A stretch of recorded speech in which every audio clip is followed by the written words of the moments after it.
Almost every week, it seems like we have a story about something, a county, a city, dealing with the effects of opioid abuse. I'm here right now with Elizabeth Chu, and this is something I know you've covered extensively in Onslow County, and you're taking a look at some of the challenges that are faced by law enforcement, by city officials trying to address this issue in your piece. And there are a lot of challenges. Onslow County actually ranks 12th in the nation for opioid abuse, one of the highest, of course, Wilmington being at the top of that list. And it's become so dire for our community, so much so that our leaders taking action. We had this wonderful facility right in our backyard, sitting unused, completely empty, that the county has now purchased, has the funds, and is getting ready to turn into a 16-bed facility for triage care. And to talk about why this is so important, when people don't get help, it almost feels like a vicious cycle, so to speak. You send them to jail, but they still don't get the help they need sometimes. A vicious cycle, more like a revolving door as well, because they are going to jail. They're back out on our streets.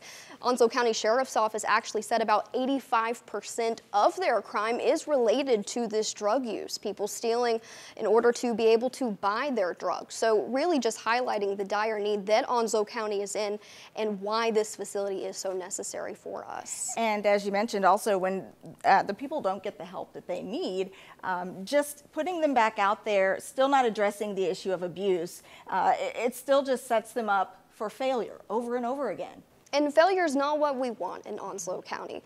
We want our citizens, the leaders there want their citizens to be able to be successful, because this opioid crisis is affecting everything, not just crime. I mean, it's affecting your visit to the ER, because we haven't had a treatment facility, and those needing treatment are being sent to our local hospital. They're clogging up wait times. It's affecting our foster care system. So really, this building, they're hoping, it's not the end step, it's only really the first step, but it's a good first step. And it's a crisis center that will hopefully provide some resources, a way to get that help that the community hasn't been able to offer in a few years now.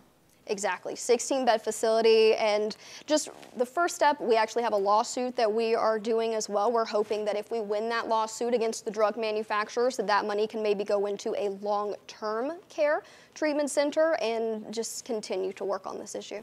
And before we let you go, what, if anything, surprised you the most as you pursued this particular story? Probably just the effort that went into getting something like this off the ground. It's something we've been talking about, as you said, every night on the news, but in Onslow County for years and years and years. And so I think to be able to find this facility that's been sitting there all this time that is available for us, I mean, it gives us such hope in the community. And what is clear is that this is a community that's resilient. Law enforcement, neighbors, friends, relatives, you name it, medical professionals, everybody is sort of committed to finding a solution. A solution, it's something we have to do. We have no option. And thank you so much, Elizabeth, again for joining us. If you would like to learn more or receive help or know someone that's struggling, we will have a phone bank coming up right after Elizabeth's story airs on Tuesday. It will run from 5 o'clock in the evening until 6:30. You can get some of your questions answered and get more information about some of those resources available to you right here in the East. Thank you again, Elizabeth, for joining us, and hopefully we'll see you then. Take care.